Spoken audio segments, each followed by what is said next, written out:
Bismillahirrahmanirrahim. Assalamualaikum warahmatullahi wabarakatuh.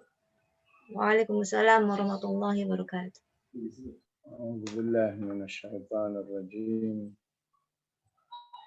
Innal ladzina ja'u bil ifki usbatun minkum la tahsabuhu syarran lakum bal huwa khairul lakum likulli imri'in minhum maktasaba minal itsmi walladzi tawalla kibrahum lahu azabun azim.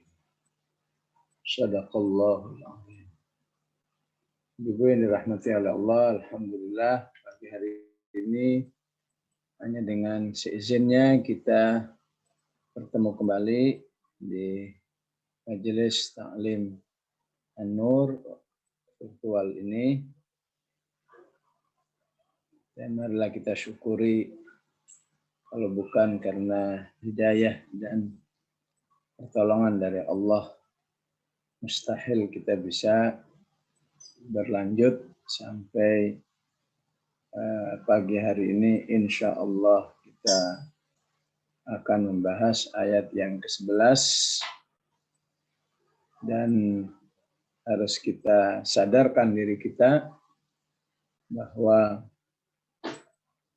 kita sungguhnya berada dalam sebuah kondisi yang disebut di ayat yang ke-10, walaula fadlullahi alaikum wa rahmatuhu wa annallaha tawwabun hakim.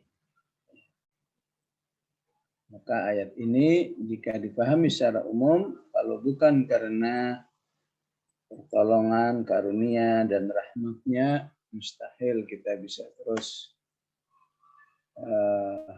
meminati atau menghayati, menikmati kajian-kajian ayat-ayat Allah Subhanahu wa Ta'ala. Inilah Allah yang kemudian membuat kita semua bersabar. Yang mendengar butuh bersabar, yang menyampaikan butuh bersabar, yang MC butuh bersabar, semua butuh bersabar. Dan semuanya itu tidak terlepas dari fadlullahi alaikum wa rahmatuhu wa annallaha tawwabun hakim. Maka pada ayat 11 sampai nanti ayat 26 tidak berbicara masalah hukum. Jadi bicara tentang bagaimana syariat Islam menerapkan peristiwa-peristiwa yang mencoreng kehidupan masyarakat. Bagaimana sikap para sahabat, bagaimana sikap pemimpin umat di saat-saat masyarakatnya sedang mengalami sebuah gelombang besar yang sifatnya merusak kesucian masyarakat itu sendiri. Maka di ayat 11 Allah katakan sesungguhnya orang-orang yang datang dengan berita bohong. Kalau sekarang istilahnya berita hoax.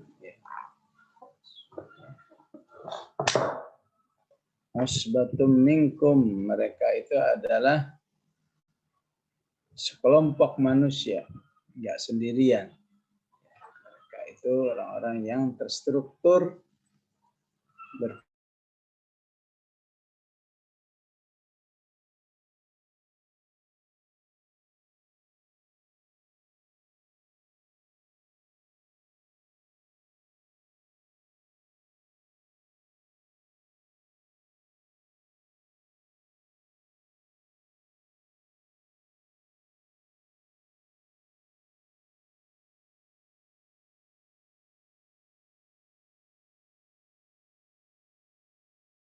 azab yang besar.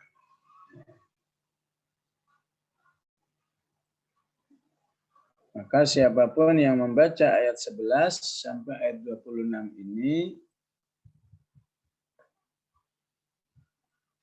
harus tahu ataupun membaca kisah Ghazwah Banil Mustaliq. Perang melawan Yahudi dari kalangan Banil Mustaliq. Kita tahu di Madinah dan sekelilingnya ada Bani Quraidah, ada Banu Nadir, ada Banu Qainuqa, ada Banil Mustaliq.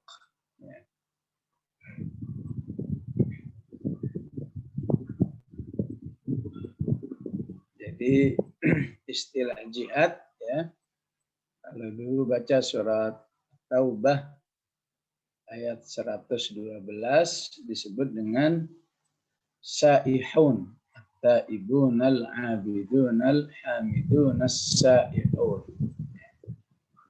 Saihun itu asal artinya orang yang sedang traveling, orang yang sedang rekreasi. Tapi di zaman Rasulullah sering digunakan, ya, travelingnya itu, rihlahnya, rekreasinya itu dalam rangka berjihad di jalan Allah. Oleh karena itu dalam banyak kesempatan jihad di mana Rasulullah berangkat bersama para sahabat, ya, pasti juga ditemani oleh salah seorang istri. Ditemani oleh salah seorang ummahatul mukminin sesuai dengan undian yang keluar. Ya. Jika keluar nama Aisyah, ya Aisyah lah yang akan menemani Rasulullah Shallallahu Alaihi Wasallam. Jadi sangat keren, ya. Rekreasinya sekaligus berjihad di jalan Allah Subhanahu Wa Taala. Maka di ayat 11 ini, ketika Rasulullah melakukan Ghazwah Banil Mustaliq, ya, nama yang keluar berhak menemani Rasulullah adalah Aisyah.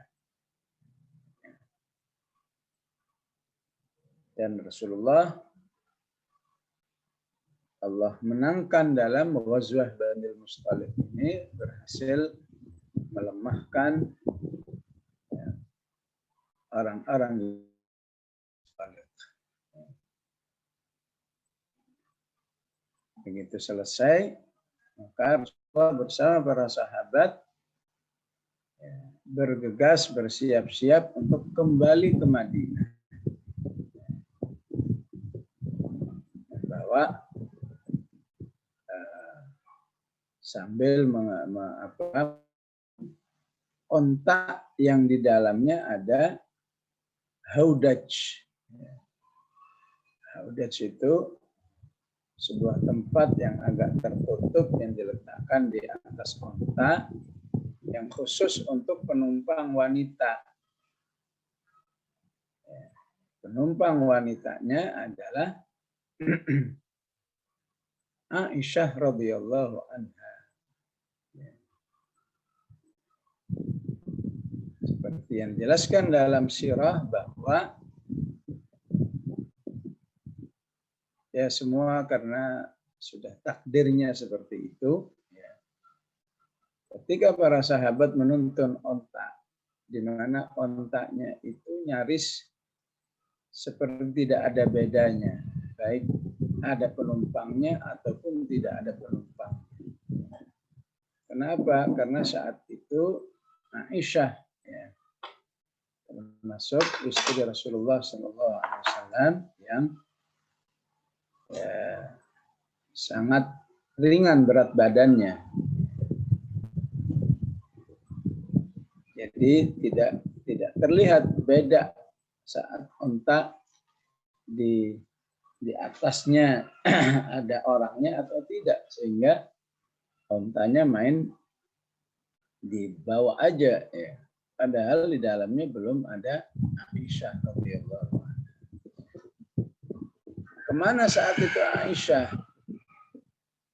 Saat rombongan sudah berangkat, kemana Aisyah? Beliau radhiyallahu anha kehilangan kalungnya. Ya, tentu dia akan mencari. Dia cari sampai ketemu. Setelah ketemu, ternyata rombongan sudah berangkat. Sendirian di tempat yang sangat sepi. Beliau berinisiatif untuk tetap tinggal di tempat di mana rombongan akan berangkat saat itu. Berharap kalau memang ada yang nyadar bahwa di atas ontanya Aisyah yang di atasnya ada haudaj, itu ternyata belum ada orangnya, sehingga ketika balik akan ditemukan. Sampai akhirnya Aisyah radhiyallahu anha karena kecapean tertidur sendirian di tempat yang sangat sepi. Pada waktu yang sama ada sahabat yang lain namanya Safwan ibn al-Mu'attil juga ketinggalan, sehingga ketika akan berangkat sendirian melihatlah Aisyah radhiyallahu anha. Kata Safwan, demi Allah, saat saya melihat Aisyah radhiyallahu anha, tidak ada satu kata pun yang keluar dari mulut saya kecuali innalillah dan subhanallah. Innalillahnya kaget, subhanallahnya ya, memuji Allah Subhanahu wa taala, karena di sini ada istri Rasulullah SAW yang ketinggalan. Tentu tidak mungkin bagi Safwan ya, dengan alasan bahwa kita kan bukan muhrim, ya, nggak mungkin kita pulang bersama, ya. Atau Safwan pura-pura nggak ngelihat misalnya, ya. Dengan alasan ini kan bukan muhrimnya, ya. Nanti kan kita jadi khulwah, jadi berduaan. Padahal dari Banil Mustalik ke Madinah masih jauh. Ya, tentu secara fikih ini namanya hukum darurat. Safwan mempersilahkan Aisyah untuk menaiki ontanya. Maka dibawalah oleh Safwan, ya, di atas ontanya Aisyah radhiyallahu anha, ya tentu berduaan sepanjang perjalanan. Dan kedua-duanya sebagai orang yang beriman dan bertakwa kepada Allah, sama sekali tidak ada perbincangan apapun, kecuali semua menyadari ini sebuah darurat. Aisyah nggak mungkin ditinggal, Safwan nggak mungkin membiarkan istri Rasulullah Sallallahu Alaihi Wasallam sendiri. Apa yang terjadi ya, ketika informasi ini ya, nyampe ke Madinah? Ternyata sebentar lagi masuk kota Madinah, ya, dua manusia yang berlainan jenis, satu istri Rasulullah, satu sahabat Safwan ibn al-Mu'attil, ya, berduaan, ya, sekian jam, wallahu a'lam berapa jam, yang jelas nggak mungkin sejam 2 jam. Ya, dalam waktu yang lama berduaan. Padahal semua tahu bahwa Safwan bin al-Mu'attal sahabat yang soleh, yang sebagian riwayat mengatakan hasur yang sangat menjaga dirinya dari kemaksiatan. Mungkin orang-orang yang benci kepada Rasulullah SAW, kepada Islam, kepada kaum muslimin, memanfaatkan peristiwa ini untuk membuli habis Islam, kaum muslimin, terutamanya lagi adalah Rasulullah Sallallahu Alaihi Wasallam dan keluarganya. Maka kata Abdullah bin Ubay saat itu, sebuah ungkapan yang pada hakikatnya sangat halus, tapi semua orang tahu maksudnya. Ungkapannya itu, ma naja minha wa ma najat minhu. Ma naja minha, yang laki tidak akan selamat dari yang perempuan. Yang perempuan tidak akan selamat dari yang laki-laki. Itu letter luck-nya seperti itu. Ma naja minha wa ma najat minhu. Kalau bahasa kita, laki-laki perempuan berduaan berjam-jam seperti itu, ngapa-ngapain. Itu kalau terjemahan bahasa kita seperti itu. Dan itu kemudian menyebar ke Sentario Madinah. Suasananya langsung kacau. Masyarakat Madinah harus antara mereka yang tetap membela Rasulullah SAW dengan semangat, nggak mungkin. Antara yang kemudian terbawa, istilahnya begitu dengar mana jaminha wa mana najat minhu, ya juga ya. Nah, yang ngomong ya juga ini kemudian ikut menyebarkan juga. Maka inilah yang disebut dengan innal ladzina ja'u bil ifki. Jadi yang ja'u bil ifki utamanya adalah Abdullah bin Ubay. Di belakang bin Ubay ini ada timnya, usbatum minkum. Pimpinannya, pimpinan operatornya, maka disebut dengan walladzi tawalla kibro.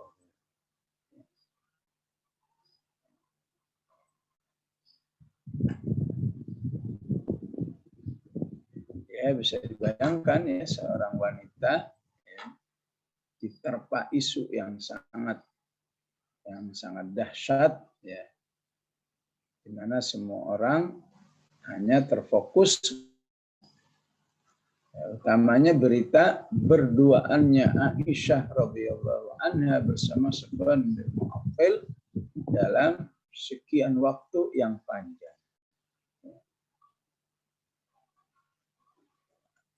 Ya tentu orang sudah nggak tertarik untuk mengetahui gimana sih prosesnya, apa sebenarnya yang terjadi. Enggak, pokoknya berduaan dalam waktu sekian panjang pasti nggak mungkin nggak ngapa-ngapain. Itulah yang berkembang. Memang akhirnya Rasulullah akhirnya memulangkan Aisyah radhiyallahu anha ke rumah orang tuanya, karena Aisyah merasa Rasulullah masih menunggu wahyu. Ini yang benar yang seperti apa. Rasulullah menasihati Aisyah, adalah kalau memang benar, mintalah ampun kepada Allah Subhanahu wa Ta'ala. Akhirnya Aisyah lebih memilih untuk pulang ke rumahnya, ya. Dan disitulah siang malam Aisyah dirundung kesedihan yang luar biasa. Ya. La aqtahilu binaumin wala arqa'u dam'a, katanya. Ya. Gak henti-hentinya air mataku mengalir dan nyaris nggak pernah bisa tidur karena suasana yang sangat menyedihkan, ya. Sampai Aisyah mengatakan, maka tidak ada lain kecuali saya harus bersikap seperti ayahnya Yusuf, entah yang dimaksud sampai lupa, ya, menyebut Nabi Yakub, ya. Itu riwayatnya, saking suasananya sudah gawat, atau memang sengaja nggak mau nyebut nama Yakub. Beliau mengatakan dalam kondisi seperti ini tidak ada lain kecuali saya harus seperti apa yang diucapkan oleh ayahnya Yusuf, fasabrun jamil wallahul musta'anu ala ma tasifun. Saya harus bisa bersikap dengan kesabaran yang indah, ya, dan Allah Maha minta tolong terhadap isu yang berkembang.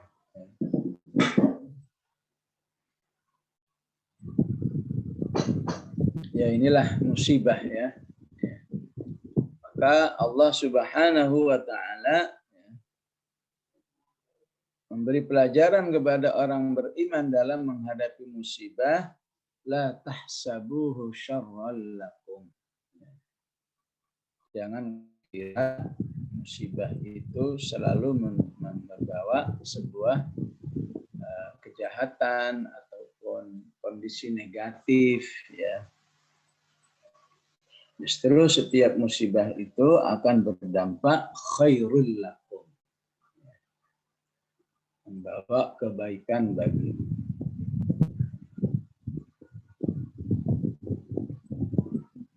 Ya, tentu ini harus menjadi satu motivasi dalam musibah apa saja. Dari yang terlihat kecil sampai yang terasa sangat besar, kita selalu harus meyakini janji Allah Subhanahu wa Ta'ala, la tahsabuhu syarran lakum bal huwa khairul lakum. Kenapa demikian? Atau sebelum kita bahas kenapa, ya, prinsip seperti ini misalnya diungkapkan oleh Allah dengan ungkapan qul la yusibana illa ma kataballahu lana. Ya. Qul la yusibana, tidaklah menimpa kami kecuali apa yang Allah telah tetapkan untuk kami. Jadi kataballahu lana, lam ini menunjukkan adanya kebaikan yang akan dirasakan oleh siapa saja yang dipuji oleh Allah dengan musibah. Kalau saja musibah itu selalu berdampak kepada kejelekan, tentu Allah akan mengatakan illa ma kataballahu alaina. Jadi kataballahu lana itu sudah isyarat ataupun semakna dengan ayat ini, la tahsabuhu syarran lakum bal huwa khairul lakum. Apakah di ayat yang lain, ya, hasiban nasu ayyutraku ayyaqulu amanna wa hum la yuftanun wa la ya'lamanna Allahu alladhina sadaqu wa la ya'lamanna al-kadhibin. Jadi dengan satu musibah itu akan terbentuk keimanan yang sampai sodaku. Keimanan yang menunjukkan kesungguhan. Orangnya disebut shodiqin. Nah, tinggal ya semua kita pasti pernah mengalami ya. Tinggal kita harus bisa membuktikan, merasakan ya sebuah khair atau khairul lakum yang difilm. Benar enggak? Ya. Karena musibah ini saya merasakan khairul lakum. Ya. Ya. Maka disebut khairul lakum ketika musibah itu membuat manusia itu bisa menjadi lebih dekat kepada Allah. Karena dia sadar tidak ada yang bisa mengangkat musibah ini kecuali Allah Subhanahu wa ta'ala. Maka hal ini terlihat pada zikir-zikirnya. Ya. Jadi paling tidak begitu musibah, inna lillahi wa inna ilaihi raji'un, itu sudah khairul lakum. Ya. Kemudian berubah menjadi doa, Allahumma ajirni fi musibati, ya Allah, jadikan musibah ini membawa pahala bagiku, khairul lakum lagi. Apa saja yang bisa meringankan musibah, perbanyak sholat. Walaqad na'lamu annaka yadhiqu sadruka bima yaqulun fasabbih bihamdi rabbika wa kum minas sajidin. Karena tahu lagi banyak musibah, lagi sedang diterpa musibah yang berat, perbanyak sholat. Khairul lakum lagi. Tambah doa, khairul lakum lagi. Tambah zikir-zikir yang akan membuat seseorang lebih bersabar ataupun agar segera diangkat, khairul lakum lagi. Apa zikir utamanya saat musibah? Istighfar. Astaghfirullahaladzim. Ya. Kan barang siapa yang banyak istighfarnya, Allah akan rubah kondisi sempitnya menjadi lapang. Kondisi musibahnya segera ada solusi. Ja'alallahu lahu min kulli dhiqin makhraja wa min kulli hammin faraja. Ada zikir, khusus zikir doa. Zikir doa, Allahumma inni a'udzubika minal hammi wal hazani. Apalagi zikir yang terkenal bisa segera mengangkat sebuah kondisi musibah yang sangat mencekik ya. Tahlil Nabiullah Yunus alaihissalam, la ilaha illa anta subhanaka inni kuntu minadh dhalimin. Ya, walaupun cara baca yang benar adalah zikir ini harus dibaca dalam kondisi lapang, dalam kondisi hidup normal, sehingga ketika nanti dibaca dalam kondisi sempit, maka insya Allah akan memberi efek yang lebih cepat. Walaupun kalau ternyata dalam kondisi normalnya nggak baca, tetap baca juga. Cuma kalau mau ideal, ya, mau istilahnya cepat nendang, ya, tahlil Yunusnya, ya, maka bacalah seperti cara Nabi Yunus. Nabi Yunus, Allah katakan apa? Falaula annahu kana minal musabbihin. Adalah Nabi Yunus itu kehidupan sehari-harinya memang selalu bertasbih. La ilaha illa anta subhanaka inni kuntu minadh dhalimin. Saat dapat musibah ditelan ikan, ya, maka tasbih itu diulang. Ya. La ilaha illa anta subhanaka inni kuntu minadh dhalimin. Yang terjadi apa? Segera direspon. Fanajjainahu. Fastajabna lahu. Kami terima. Wa najjainahu minal ghammi. Wa kadzalika nunjil mu'minin. Tidak dikatakan wa kadzalika nunji Yunus, tapi nunjil mu'minin. Artinya ya Yunus saja yang akan ditolong oleh Allah apabila bertahlil seperti ini. Tapi semua, terutama yang betul-betul mengikuti cara baca yang benar, ya, wiridkan dalam kondisi normal, niscaya ya, akan mempercepat datangnya pertolongan saat musibah itu datang. Itu sudah menjadi khairul lakum. Jadi karena zikirnya, karena doanya, karena sholatnya, jadilah dia orang yang sabar. Ya. Maka saat sabar itu meningkatlah atau bertambahlah sisi kebaikan bagi manusia itu. Bal huwa khairul lakum.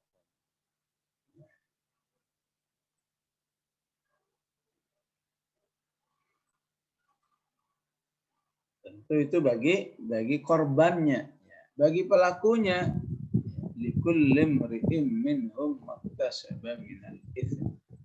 Bagi pelakunya, ya, walaupun cuma istilahnya ya, nge-share doang, cuma mengiyakan doang, itu semua akan ada dosanya. Ya. Sementara walladzi tawalla kibra, bagi operator-operatornya, ya, bagi pendana-pendananya, wah itu akan dapat azab yang besar.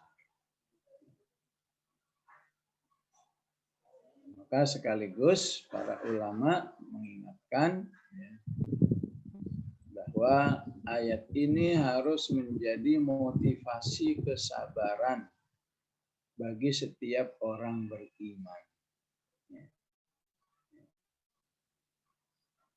Apalagi orang berimannya beriman dengan ketaatan yang tinggi.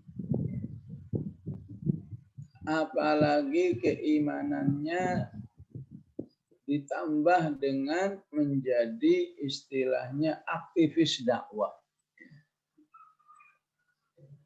Maka harus menyiapkan diri bahwa dirinya tidak akan sepi dari terpaan fitnah, ya, atau sebuah kondisi yang akan menjelekkannya, menjatuhkannya, ya, dan seterusnya.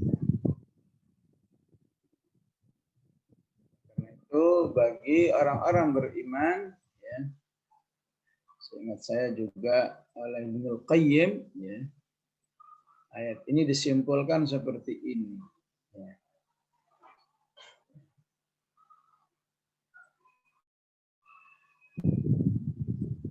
Apa kira-kira terjemahannya, ya? Bermimpi kamu itu kalau menjadi orang beriman yang baik, ya, tidak mengalami ujian berupa fitnahan dari makhluk yang jahat, dari manusia yang jahat.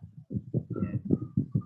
Memangnya siapa kamu bisa aman dari, ya, dari fitnahan, dari terpaan negatif dari orang-orang yang jahat.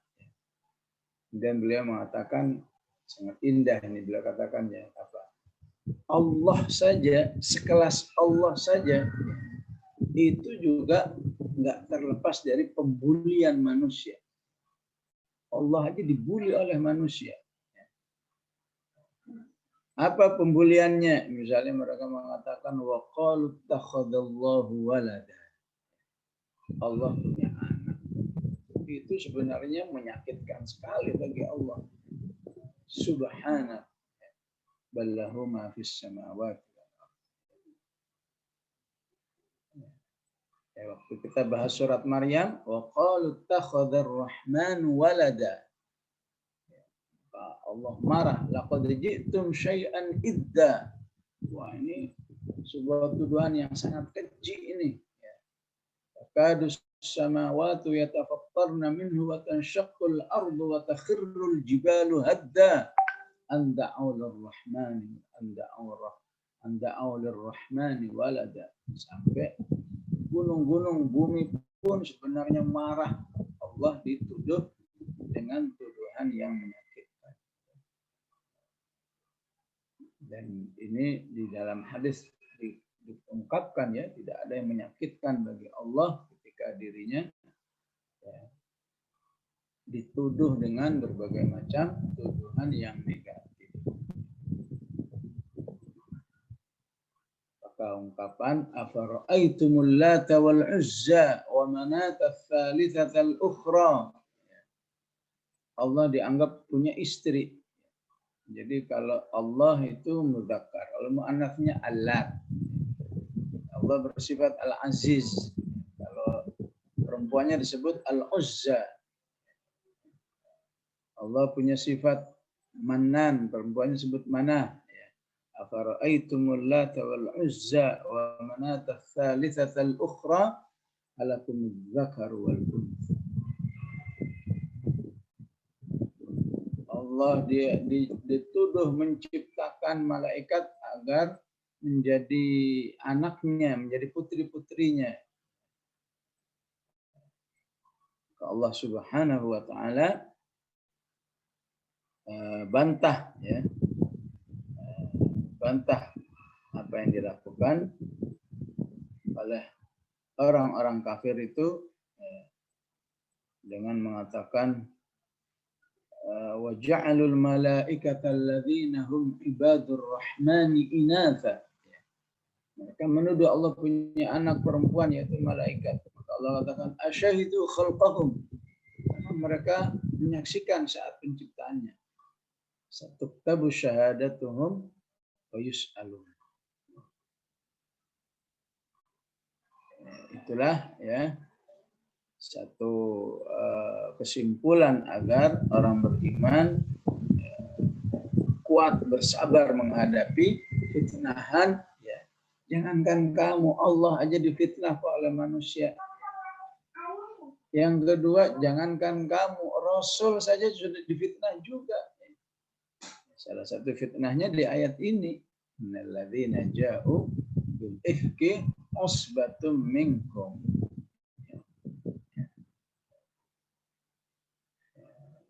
Dan ungkapan ini ya terlepas kesimpulan pribadi atau meniru ungkapan dari Ibnul Qayyim ya sempat diungkapkan oleh ya Gubernur DKI ya. Ketika ditanya ya, bagaimana sikap Anda dalam menghadapi pembulian-pembulian, maka beliau katakan ya siapa saya ya.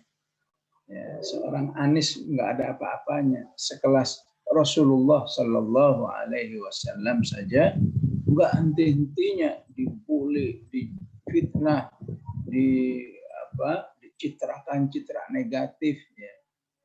Kalau versi Ibnul Qayyim bukan lagi Rasulullah, sampai Allah juga nggak terlepas dari pembulian-pembulian yang menjelekkan Allah sendiri. Ya.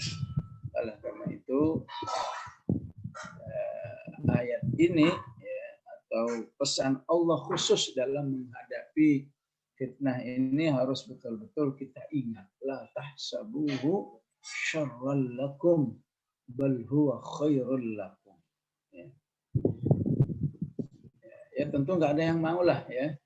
Nggak ada yang mau dirinya sedang mendapat musibah, mendapat fitnahan, mendapat ujian ya. Terutama ujian-ujian yang berarti yang sifatnya pribadi ya.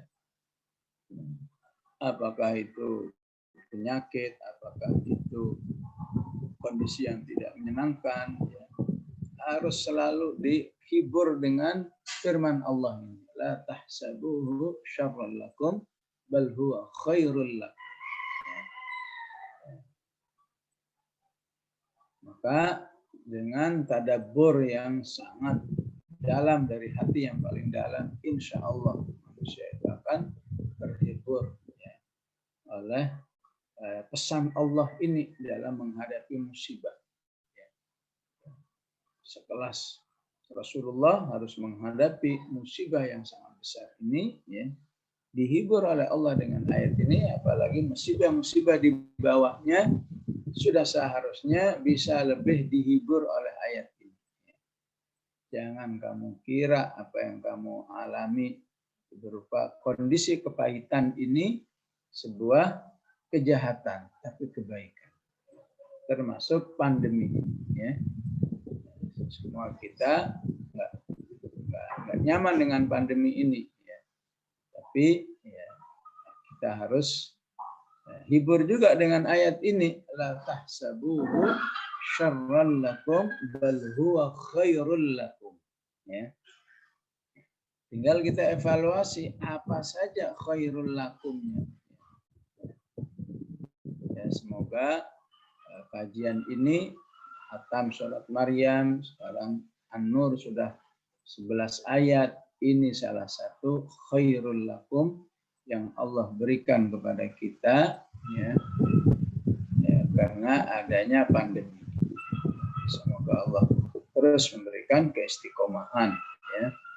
Apakah karena pandemi ini jadi lebih rajin zikirnya, lebih rajin tilawahnya, ya, lebih rajin infak dan sedekahnya. Ya. Maka bersyukurlah jika kita merasakan ternyata banyak khairul lakumnya. Kalau nggak pandemi mungkin nggak terjadi A, B, C, dan seterusnya. Maka dengan meyakini adanya bal huwa khairul lakum, hubungan kita dengan Allah bertambah baik.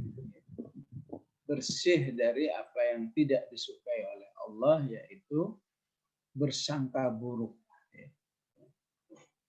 وَيُعَذِّبَ الْمُنَافِقِينَ وَالْمُنَافِقَاتِ وَالْمُشْرِكِينَ وَالْمُشْرِكَاتِ الظَّانِّينَ بِاللَّهِ ظَنَّ السَّوْءِ. Orang musyrik, orang munafik diazab oleh Allah salah satunya karena suka berprasangka buruk kepada Allah. Dan tidaklah disebut prasangka buruk ketika manusia mengatakan wa amma idza mabtalahu faqadara alaihi rizqahu fayaqulu rabbi ahana. Jika menghadapi kondisi yang tidak nyaman, kondisi yang menyedihkan, Allah dituduh Allah nggak sayang lagi sama saya. Mana ini Allah ini? Mana Allah ini? Ya. Maka alhamdulillah ya, Islam yang di Suriah, yang di Filistin, ya, walaupun bertahun-tahun mereka selalu berhusnudzon kepada Allah, dan kita yang diberi kondisi jauh lebih aman tentu harus bisa juga menjadikan khairul lana, ya. Lihat kaum muslimin di apakah di Rohingya, apakah di Yaman dan seterusnya, ketika membuat kita berinfak kepada mereka, berarti itu juga jadi khairul lana.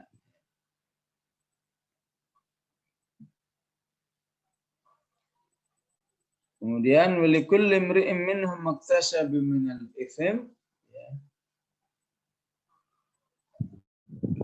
merupakan ancaman bagi siapa saja yang terlibat. Berarti bagi orang beriman harus, ya, harus menjadikan dirinya betul-betul terjaga dari menyakiti orang lain, apalagi terlibat dalam sebuah konspirasi, ya, berjamaah menyakiti orang lain, membuli orang lain, memfitnah orang lain, itu sangat dimurkai oleh Allah Subhanahu wa ta'ala. Oleh karena itu sebagian orang-orang salihin sampai ya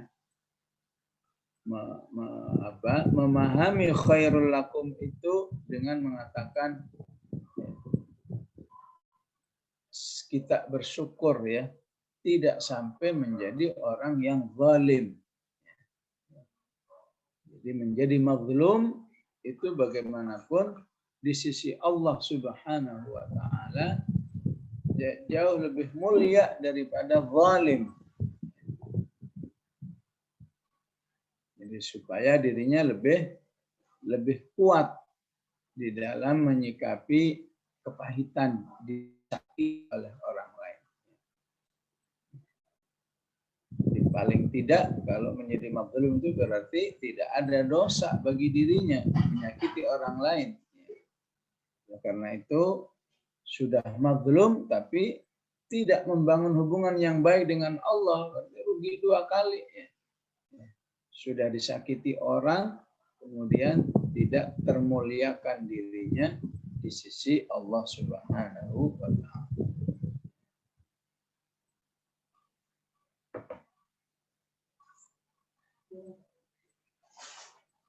Kemudian Allah memberikan satu pola ya,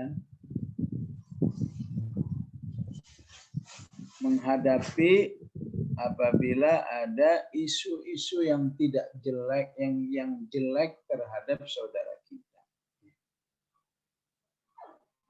Allah katakan apa? Laula. Laula di sini bermakna tahdhid, makna anjuran yang kuat. Apakah mau kita artikan seharusnya? Seharusnya kalian itu idz sami'tumuhu, ketika mendengar isu itu, dhannal mu'minuna wal mu'minatu bi anfusihim khaira. Hendaklah orang-orang beriman, laki-laki perempuan itu membuat persangkaan yang positif terhadap dirinya. Wa qalu hadza ifkum mubin, dan kemudian langsung membantah bahwa isu yang jelek terhadap saudaranya ini pasti bohong. Pasti bohong.